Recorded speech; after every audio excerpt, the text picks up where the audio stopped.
there, and welcome to hell. We are back. It's been a crazy winter break. Like, how long was it? 6 months or something? I don't know. I've lost track of time. And we're sunned up. One of us is. Guess which one? And we are back in action, not just on the pitch, but on the microphone as well. So, hey, Luke, how you doing, man? I'm good, mate. Yeah, had a nice break. Missed the football, obviously, but it's good to be back, especially with 3 points. Couldn't have got off to a better start, huh? I know, man. I mean, when you compare the surroundings of watching that game, so where were you when you were watching the game, and what was your setting? Yeah, I was away on holiday, walking about Marrakesh in Morocco, staring at my phone, which obviously didn't go down too well with the girlfriend. She Man, I wanted mean, to go sightseeing, and I was just glued to my phone. But needs must, priorities, that's all that sort of thing. insane. Like, good going. Like, credit to How you. have you been, anyway? Good. Working, playing football still, even in the icy cold. It's been awful weather here in Hamburg. I didn't get to go to Benidorm like the team for a warm training camp. So I've been freezing my balls off the entire time. But yeah, it's good. Can't complain. Really good to because I was doing the Saint Pauli TV, so get back in the studio and watch the game and just see the boys in action. And yeah, it's nice to get back into a routine again. But other than that, family's good. Christmas was awesome. 2 months of gorging, basically. I'm feeling like I've put on, I don't know, 50 grams of weight or something. 50 grams. Yeah, I You're can't put weight doing well on. then. I can't put weight on. I eat like a Oh, God pig. help you. Yeah. You poor wee It's thing. yeah, I know my metabolism's going to kick in someday, right? And I'm just going to need to play football every day, which isn't a bad thing, right? When you think about it. But yeah, other than that, man, just working, playing, watching some football, and so excited that the boys are back. That's for sure. And And it's good to be back on the podcast, especially with so much to yeah, talk about. yeah, I've not We're seen you in spoiled a for while. choice. I've not seen you in a while, so it's just nice to see you. To be honest, that's what I'm here for.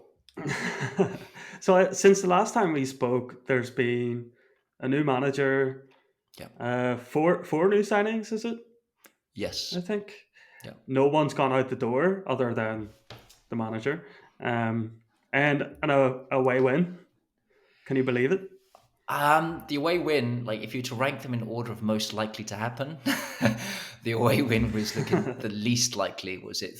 We hadn't won on the road the first half of the season with just 3 draws, and we were desperate to break that duck. And then Hürzeler comes in. I'm not saying it's all his work because the foundations are there, and there's only a couple of changes in personnel, a little bit of a change in the system as well. But yeah, it's good to get that win. And will talk about the game a bit more in detail in a minute. But I mean, we wanted to focus on three main topics from the get go, right? So let's get started on those. I guess the biggest change has been the new manager, Fabian Hürzeler, who was previously Timo Schulz's assistant alongside Loic Favre. So Loic Favre got dismissed along with Timo. Hürzeler came in to replace him, which to me says that Bornemann didn't really have much of a plan whenever he sacked Timo Schultz. Because if the plan all along was to give the job to Hürzeler, then you would have thought that that would happen immediately. But it seems like he went out, saw who was available, and maybe he wasn't convinced with their interviews, or maybe they just couldn't agree on a deal or something. But, but in any case, we ended up with Hürzeler, who is now the youngest manager in the top flight in Germany or in Europe, maybe, or Must in must the be Europe. professional leagues in Germany anyway. I mean, He's it's only 29, which he's is 29. I was just about to insane. say, right? I mean, when you think about it, I mean, uh, I used to think I was getting old when I'm older than the players on the pitch, right? Because I'm 37 now. So, oh, I'm older than the players. Oh, yeah, I'm getting old. Now I'm older than the friggin' managers. So I don't know. I don't know what that tells you, right? So it used to be a benchmark for how old you've got, but it's out the window now. But he's come It in. all, it doesn't it doesn't do well for how I feel about where I am in my life at 29 now as well. Like, I'm doing some fucking rinky dink podcast with 10 listeners, and this guy's managing a club in the Zweite Bundesliga. Like, where did it all go wrong? Well, That I could have been mean, me, Trev. dude, I mean, he's probably kicking himself that he's not on the podcast, Swings and roundabouts, it's all right. Oh, we True, should get him on. true. That's it, right? That's our mission to get Hürzeler on. But yeah, no, I think you're right That's though. Maybe there wasn't too much of a plan, and because it was a bit neat.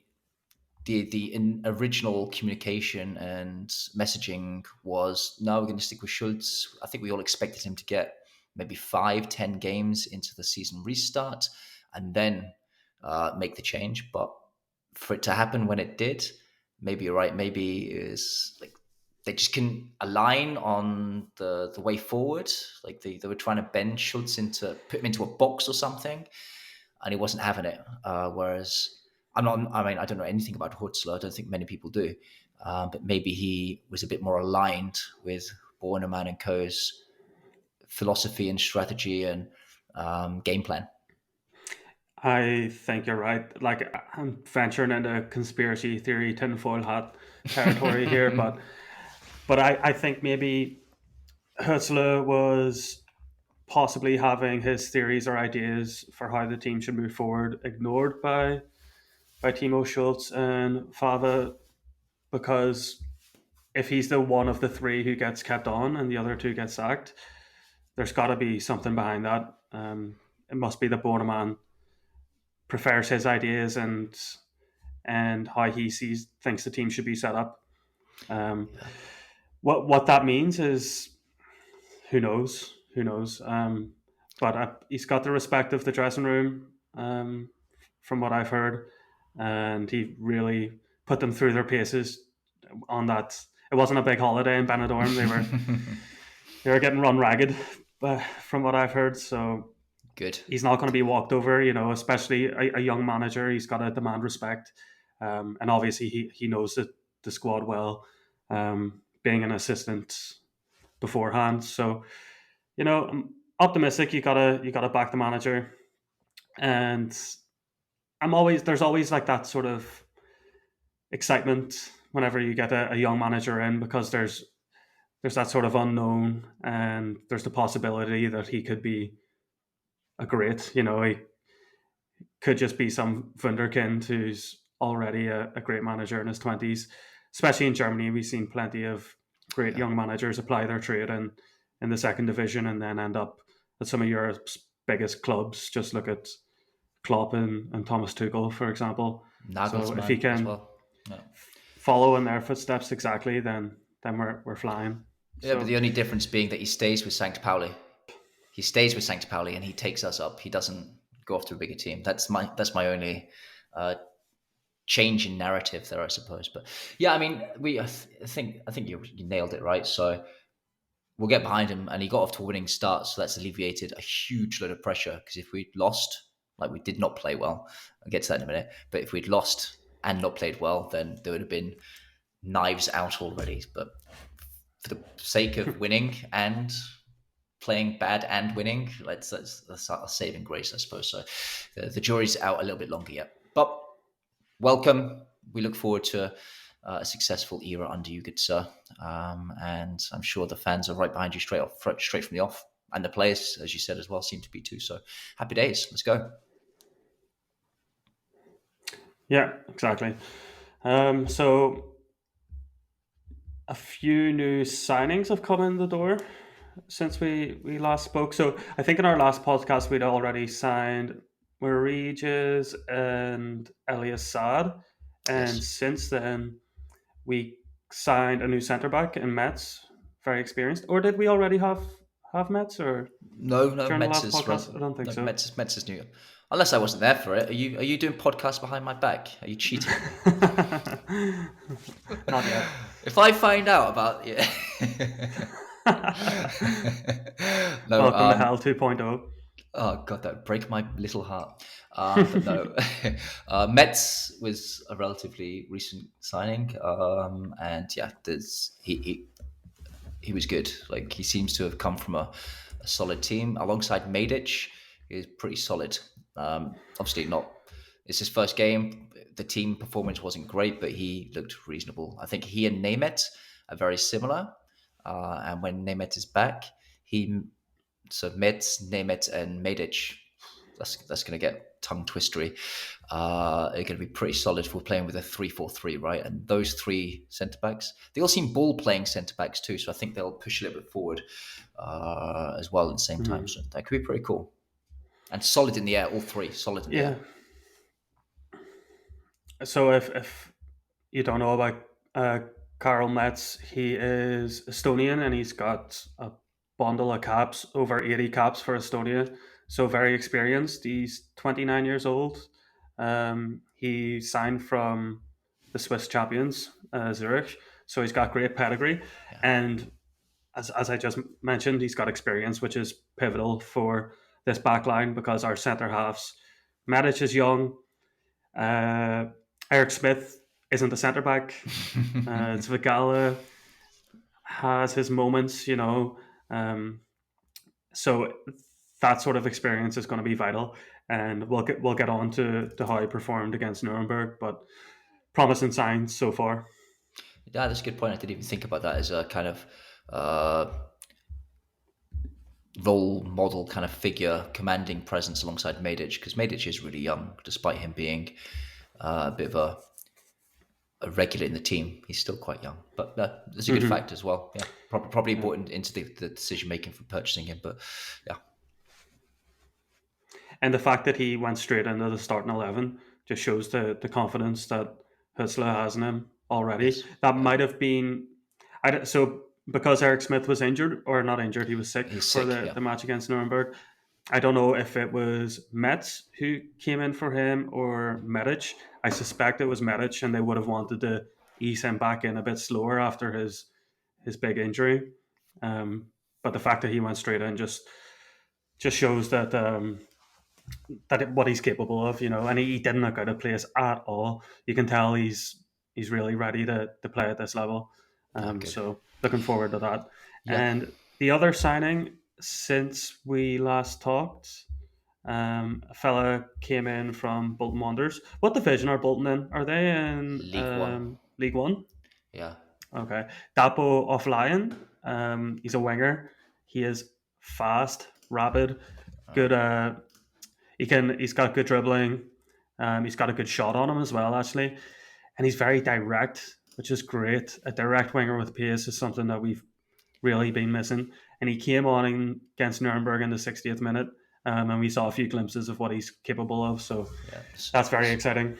Well, Gunnar, so he would be joining us, but he couldn't join us today. He pointed out as well that seems to be his trademark move, Afolayan, where he gets the ball on the left-hand side and he cuts in on his right and just drifts across the defence. So that could be an exciting proposition, just to open up defences, bring other players into play. Because if you're cutting across the defenders and then you have the runners, you have the defenders watching you as you're drifting across, and it opens up spaces for the strikers to then run into space. So, but on the blind side of the defenders, which is important.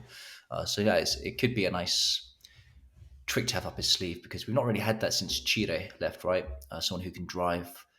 Hadl does it sometimes, and Dashner does it a little bit haphazardly sometimes, but we do have skillful technical players on the ball. But Afolayan seems like he's going to grab it by the scruff of the neck and just drive forward. But I don't like him. Why is that? Well, he played for Bolton Wanderers, and the big rivals of Tranmere. Oh yeah, huge rivals of Tranmere Rovers. So it's going to take a bit of warming up, a bit more warming up than if he wasn't from Bolton. But yeah, it looked promising, that's for sure. So yeah. And it seems as though the only reason that Bolton let him go is because they changed their system so that he had to be deployed up front, which isn't his natural position. He's better coming in off the left-hand side. I can see that, yeah. So I think we got a good player on our hands here, and if we use him right and play him off the left, then it's exciting. He's going to offer something different because, as you said, players like Dashner, they often try to beat a man, but just so we saw it a lot against Nuremberg, where he's just running down blind alleys, or even if he does do something well and gets past a man, then the resulting cross or shot is usually horrific. But You yeah, sound we'll get on to exasperated, Luke. Come on, that. let it out. Let it out. after a fucking win as well. I know. I need to sort this out. Yeah, man. God. All right, cool. And then Muridesh, he came on. What did you think of Muridesh? So whenever we signed him, I think all of us were in agreement that it wasn't really All right. what we were expecting for our marquee number 9 signing. He just seemed like a bit of a journeyman with a checkered past, and we just weren't sure if he was capable of playing at this level. But whenever he came on, I was pleasantly surprised. I saw him. I went to the preseason friendly against Midtjylland at the Millantor, Ah, cool, nice. and he came on and he was pretty useless there. He just looked like a bit of a lump. He was just lumbering around the place. He looked fairly overweight as well. Oh, Says me. I'm definitely fatter than him, but for a professional footballer, he was yeah, looking right. a little bit overweight. But whenever he came on against Nuremberg, he did what was needed of him. You know, he held the ball up well. He won his aerial duels. I think Yeah, right. he won like 9 out of 10 aerial duels or something like that. He definitely did more than Otto did, who started. So Otto 100% agree. started, Yeah. which shouldn't really come as a surprise because he was used a lot in the friendlies Hmm. during the break. Um, but he kind of went missing against Nuremberg. He couldn't get involved in the match. Uh, Yeah. but actually, before we go any further, just recap this team here. So it's Medic in a back three in the middle with Karl Metz to his left, Svigala on his right. Of course, Eric Smith would have probably been in the middle of that back three because of his great distribution and passing, but he fell ill, unfortunately. The two wing backs, obviously Pacarada and Saliakas. In midfield, we had Hoddle and Irvine, and then a front three of Dashner, Otto, and Metcalf. Um, but yeah, Meridish looked good. He held up the ball, won his headers. Um, Okay. Unfortunately, he didn't really get many opportunities in front of goal, but nobody in the team really got any opportunities in front of goal. We were starved Yeah. of chances in that match, so you can hardly blame him for that.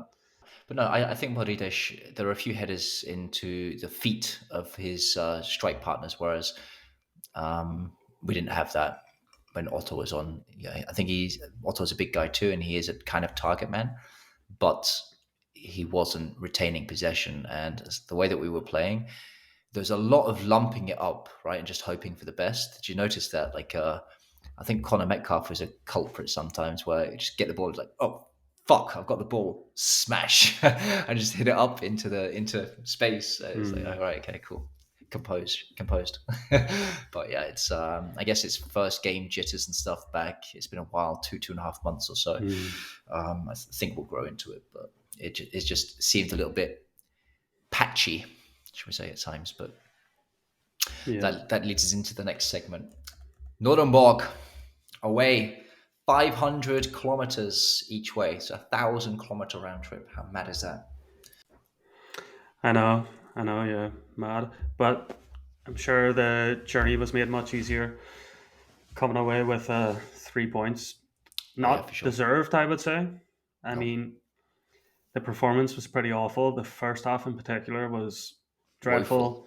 It Yeah, was a bit of a boring one, really. And the goal came from a Medic header in the 33rd minute. The assists from Paka. He crossed the ball in after a short corner.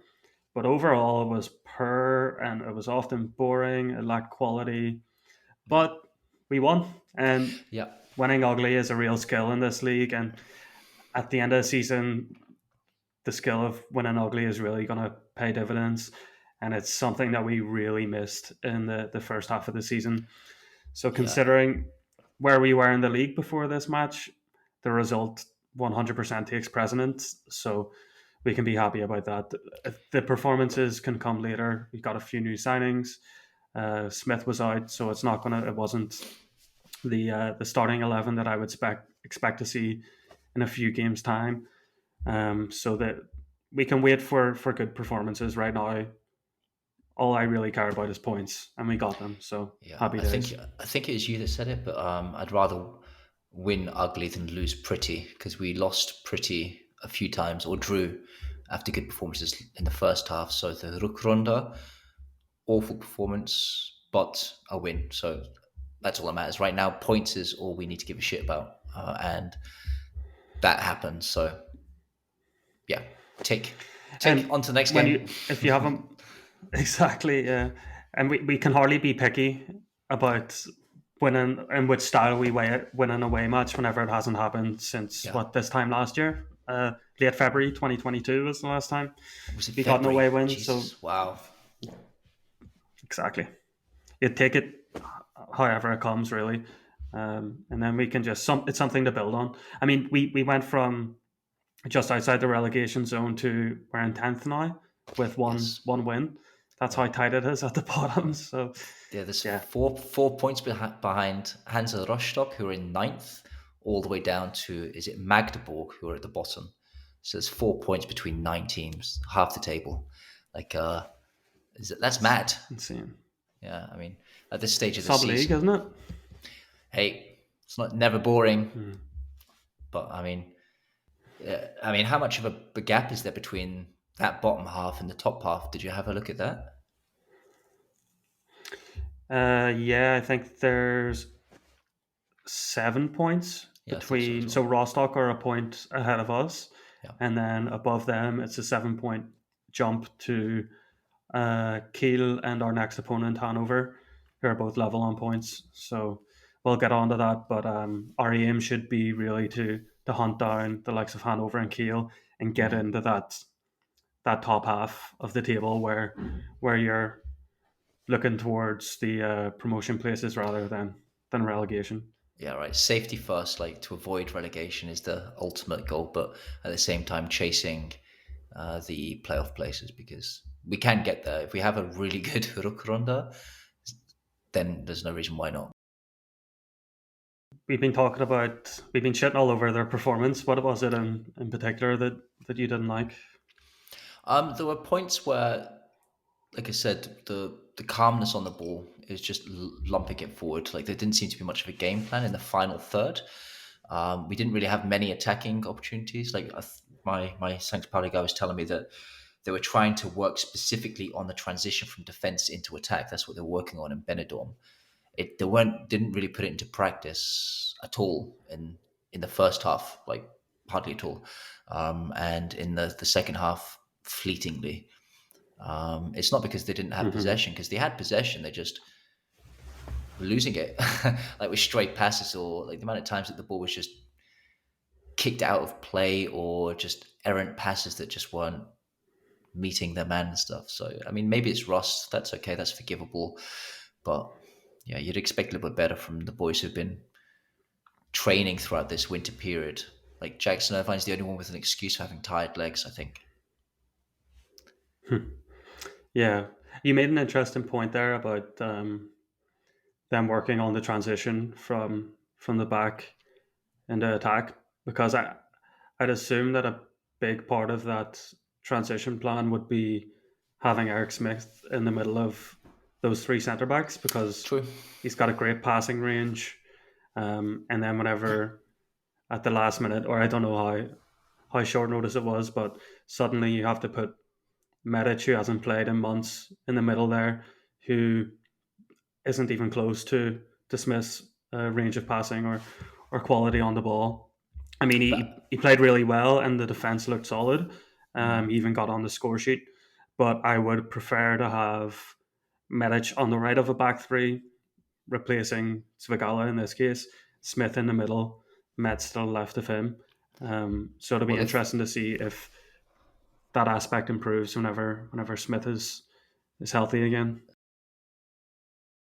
yeah, I mean, it's good to have Smith as your main distribution factor, but it's good to have a plan B. You can't just put all your eggs in the Smith basket. He might get tired. He might be sick, as was the case, and also to mix it up during the game. You know, it's good to keep the opposition guessing. So I think that's my disappointing thing that they try to keep that game plan potentially, and there were just long balls being lumped up and just conceding territory, conceding possession way too easily.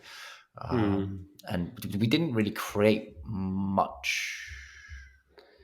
That's what I was going to say. So I think that, I mean, we kept a clean sheet, so you got to say that the defense looked fairly solid, which is good. But Well, Vasil's save again from that free kick a few minutes after we scored, yeah, point blank range, full volley. Man, that was typical of us in the first half of the season, just switching off a couple of minutes after scoring and then conceding again. But that mm, save was spot on. And Templeman had a few chances, volleys and half volleys from the edge of the area that were close. But for the most part, they were kept at bay. Yeah, you're right. The defense did what they needed to do, which was cool. And we seemed a I lot mean, deeper and more compact. yeah, like Nuremberg did have a lot of shots, like 23 shots compared to our 9, but none of them were really good opportunities. So I think we can take encouragement from how our defense played, but it's just the same old story for the attack. Um, just blunt, didn't create enough. And anytime we did get into good positions, the final ball or the shot was just atrocious. Dashner had two that were, Jesus, man, like at least he's getting into those positions, I guess, but his Yeah. final ball is atrocious. He had one where Metcalf was at the back post, free as a Yes. bird, ready to Ah, yeah, just yeah. head it into an empty net, and he ballooned it over the top. And then he had a shot that was horrific as well.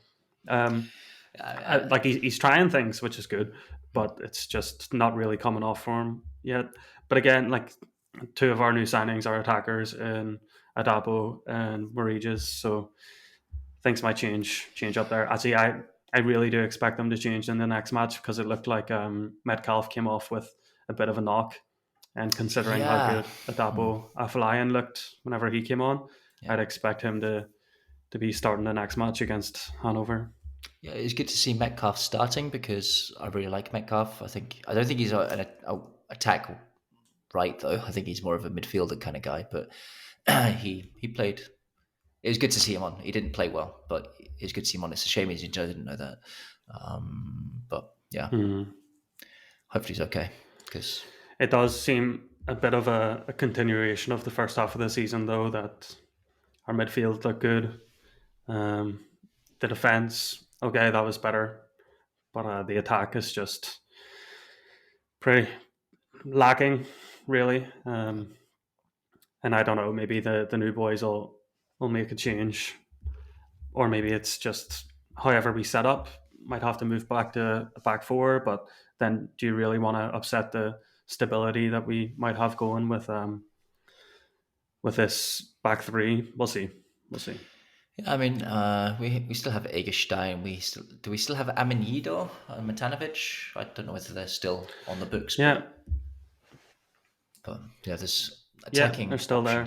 attacking options. But yeah, we it's still the thing that Schultz couldn't get it right. So yeah, maybe the new man Hürzeler can find the winning recipe because we do have the ball, right, and you need the ball to score typically, but it's easy to get to the final third. It's what you then do in that final third to create a goal scoring opportunity because there's 10 people on the other team trying to stop you, right? So they're more than happy to let you Mm. get inside their half. Okay, fine, shoot from there if you want, mate. But the hardest part is that breaking down part, and we really are deficient in that space. So Yeah, speaking of Afalayan and Amaniero and Mantanovic, judging by the subs who came on, Afalayan and Mariges, it looks to be that Amaniero and Matanovic have dropped in the pecking order below them, which isn't really surprising. They had their chances. I don't know whether they were sick or Oh, really? I don't know. I don't know. I'm just as guessing. I don't know, but we'd have had five strikers on the bench if that's the case, right? So I don't know. We'll see. Hmm. Maybe there's news. There's been news about Matanovic returning from his loan. Even I thought there's a whisper there, but I can't remember. Yeah. Egerstein was on the bench, but no Amaniero No, or Matanovic. no. So maybe I'm reading a bit too much into that. Yeah, right, maybe. But I mean, they weren't selected for the matchday squad, so it's even worse than not being making the bench. But I don't know. Maybe Yeah. maybe Amanido is injured or sick as well, and maybe Matanovic is sick or returned from his loan. I can't. I need to look into that. But yeah, I Yeah. mean, we can sum this up, right? So we got the win. Very lucky. We could have lost this quite easily, but um, definitely room for improvement in terms of performance, and that might come in time because it's a long trip. It's Hürzeler's first professional game in management, and there are a couple of like Medic coming back, and then Metz coming into the team. Is a new shape, new formation stuff. So yeah, patience. It's all good. Faith. Yeah, if I just want to, I don't want to shit all over this positivity, but if we want to be I was fair there, here, man.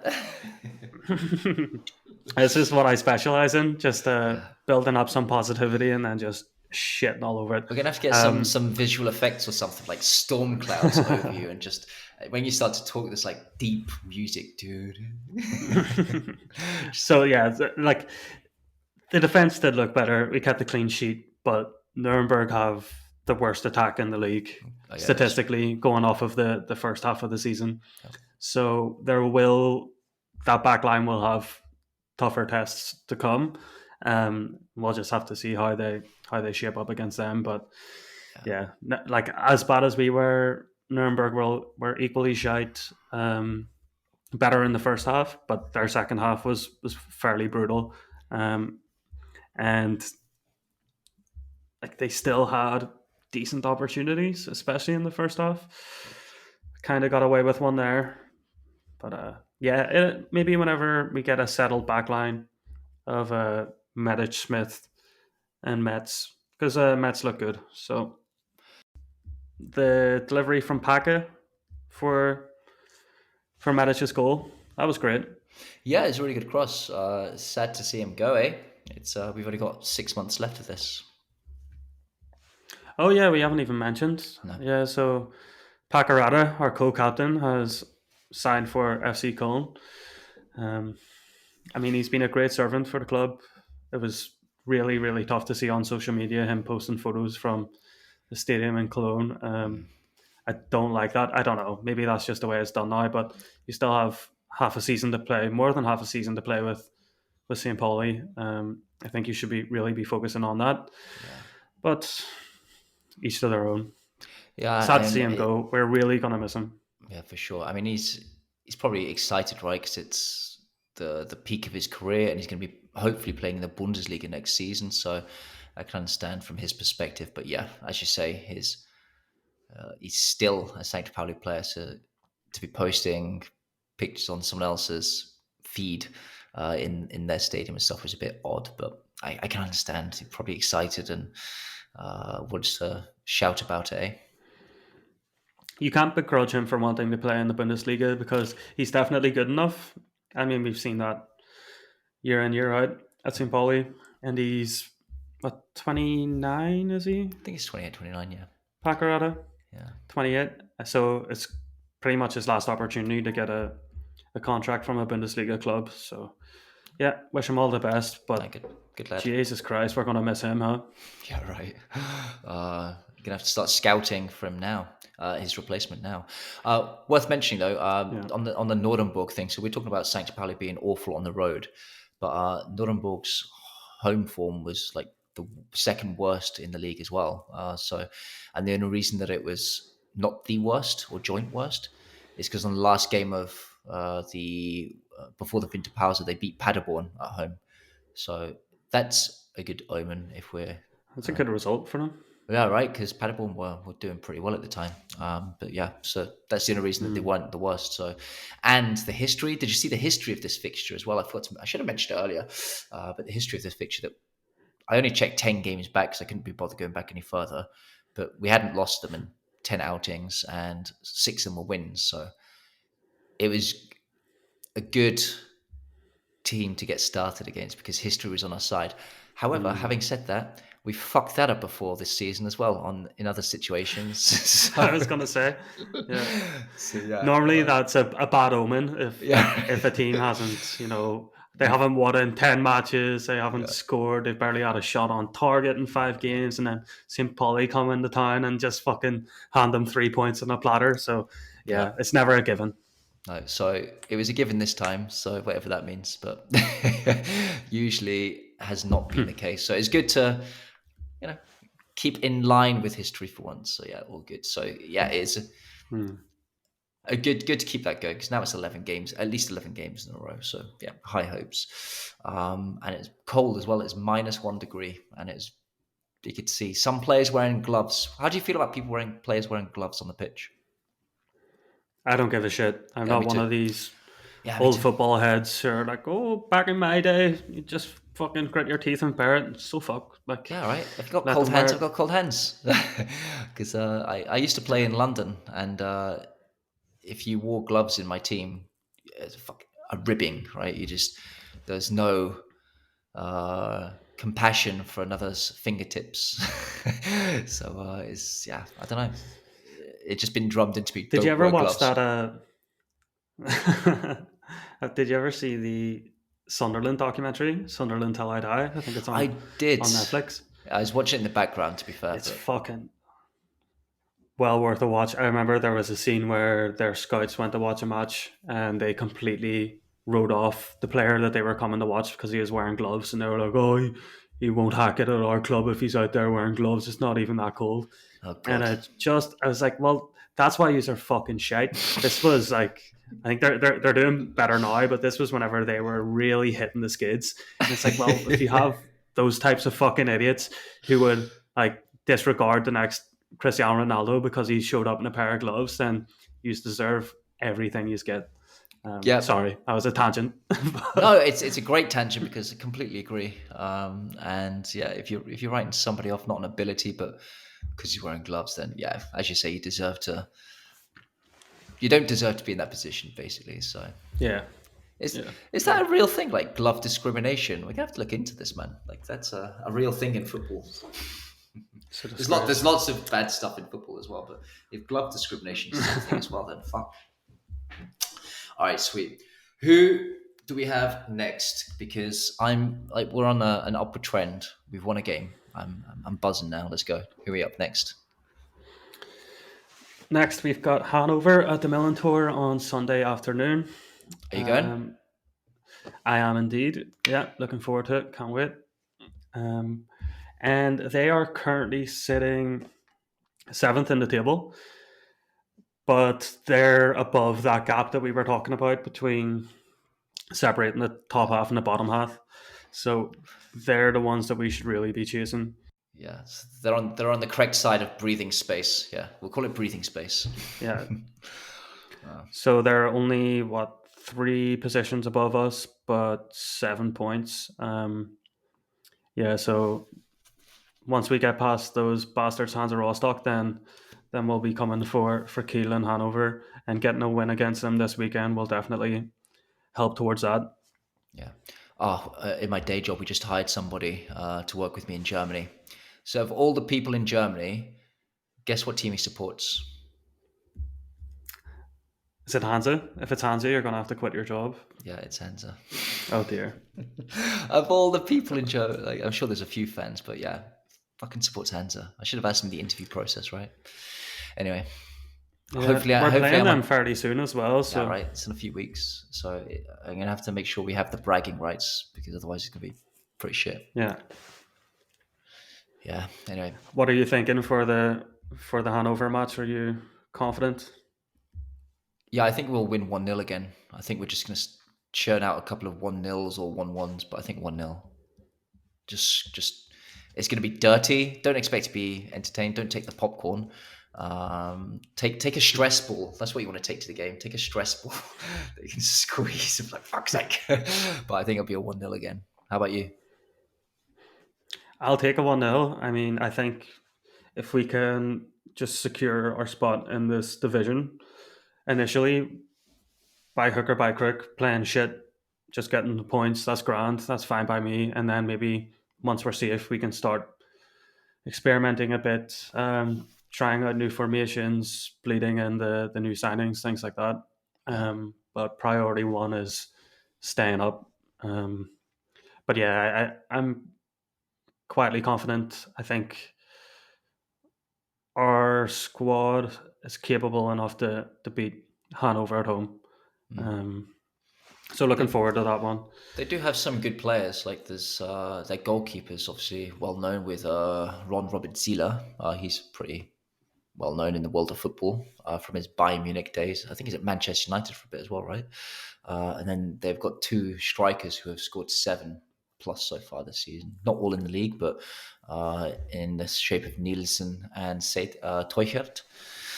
So if we can keep those boys quiet, they haven't really done much too recently, but they finished the end of the season well. So hopefully they've still got their winter blues, their Christmas holiday mode or something in place, and then we can just disregard them. But couple of goal scorers amongst them, which we don't have, right? And then, which we don't have. Well, we don't know. Might be the big Brazilian number 9 sitting on the bench. Who knows? I mean, he hasn't showed it in his career ever before, but he might have been just saving up all his goals for St. Pauli. Who knows? You say that. I mean, there's the guy Paul Mullin, if you know him, for playing for Wrexham at the moment. And I think last season he scored 20+. The season before he scored 30+ for Cambridge, and obviously a different level. And then this season he scored 20+. He used to play for Tranmere and he scored 2 for us each season. And before that, he's playing for other and he's getting 1 or 2 a season. And now he's smashing them in. So it just something clicks. It's weird. Mate, that sounds like Tranmere's fault. I'll be honest. Fair enough. I'll take that. So, in terms of like our personnel, what changes do you expect to see?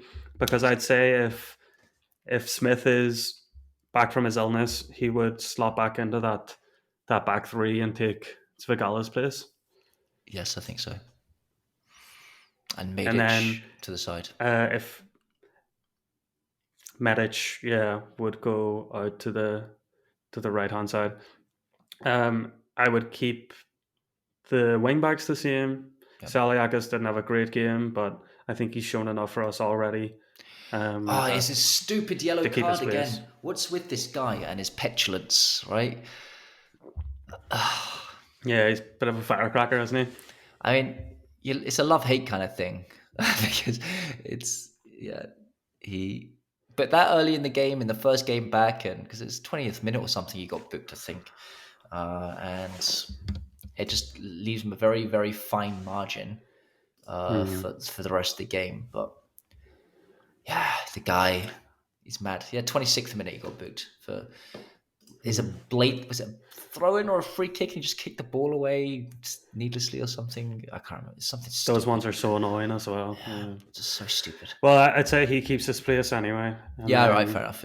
Yeah, uh, Hoddle and Irvine in midfield, um, and then the front three is where it gets interesting. I think we will see some changes up there. I suspect, especially if Metcalf is indeed injured, then I'd expect Dapo to come in for him.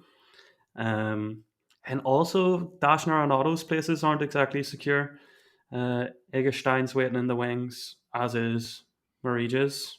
What do you reckon? Do you give them another chance? I mean, it is a bit harsh to bench them after one unconvincing performance since the restart. I mean, they've yeah. had plenty in the first half of the season, but different story. No, I think I'd stick with those two. As you say, a little bit of continuity because if we change things too much, nothing's going to happen. But I think 3 game cap because if they don't do anything against Hannover and they don't do anything in the following game, I can't remember who they're playing. Who they're playing? It's another home game. Kaiserslautern. I thought it was Kaiserslautern. If we don't do anything, they don't do anything in those 2 games, then yes, now it's time for Egerstein and or Marides to do something. But Marides isn't Hmm. match fit yet, anyway, as you said. So I think he needs a little bit more substitution cameos to warm up, and then he might be ready for a starting position by the time we get towards the Rostock game. Yeah, I want to see Paca launching balls into the big Brazilian's head, Yeah, because right. he is good in the air. I mean, we've seen that already. Yeah, really good. Um, and he can hold up the ball. I'm not sure how good his link up play is, but I mean, There gotta were give him a chance. glimpses. There were glimpses, but yeah, Hmm. as you say, it's very, very, very early doors right now. True. All right then.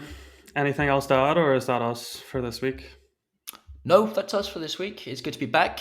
Had fun. I mean, we're not completely miserable bastards, right? We did enjoy the game in a sense of, to some extent, but and it's good to get back behind the mic and chat to you about this. It's cool and have fun at the game. First of all, I didn't get an invite, by the way. Just saying that. So Sold out. Sold out. of As course, was the Kaiserslautern match. So it's yeah, always you sold got to be out. quicker, mate. Yeah, you're I 100% know. right. Um, Do I need to sign up for season tickets somewhere? I'm sure there's a waiting list of a so billion people. you need to sign up for membership, and then you get early access to tickets. And then next year you can do what I did and get like a season packet, and then you get a ticket for I'll do every that. home match. Or you could just use your connections within the club, Mister Commentator. You know, Yeah, I don't have any connections really. I just pretend. It's just me sitting at home watching the game on Sky and commentating on the game. That's it. Did you see my highlights? Have you gone and looked? I did. Very good, very good. You were telling me you almost made a slip of the tongue saying Yeah, I did. "Welcome to hell" at the start rather I than did. Yeah. "Welcome to the match." Instead of welcome to Sancta Pauli A little bit of TV. promotion there, just All right. Oh, should I slip some of that in? Just hi there and welcome to hell on FC Sancta Pauli TV. yeah. Next home match that you're doing, you can do a "Welcome to hell." I'm not doing it for a couple of weeks because Kaspar's doing the next 3 games, I think, because I did a couple of extra before the winter pauses, so he's playing catch up. So I've got a bit of breathing space. So I'll start thinking of how I can work it into the Sancta Pauli TV. Some Okay, subliminal so subliminal before we, marketing. yeah, good idea. Um, do you have a score prediction for me before we sign Yeah, 1 off? 0 I said 1-0. Oh, you did. I stick with That's it. right. I'm gonna go 3-1. To us? Still a win, of course. Okay. All right, fair enough. Cool. If it comes through, I'm happy because yeah, it's a good win. And do any of our strikers score any of those 3 goals? Dabo's gonna score. Um, Maybe Jackson Irvine, and let's give the third one to Otto. Okay, cool. Right. Okay, so 2 from the front 3. David Otto. Nice. 2 out of 3 in bed. Yeah, Nice. Absolute pleasure. mark my words. You're signing us off. Yeah. Likewise, cheers. Also, before we go, someone sent us an email asking if we have a Patreon, if they could, help cover some of the costs or whatever. It's not something we're currently doing, so we just asked them to donate something to Viva Con Agua, or do great work. They're a charity started in St. Pauli, who specialize in giving access to clean water. So if you want to support in any way, then feel free to donate to Viva Con Agua. We might look into doing some sort of Patreon further down the line, but not yet. Yeah. So I don't know. Viva Con Agua. How do you spell it? Is there a link, or are we going to put it in the bio or something? It's if you just Google Viva VIVA Con CON Agua AGUA, it'll pop up. I was just testing your Latin spelling there. All right. Cheers, Trev. Cheers, Luke. See you soon. Take care. Enjoy the game, and same time next week. Sounds good. Thanks for listening, guys. Cheerio. Tschüss.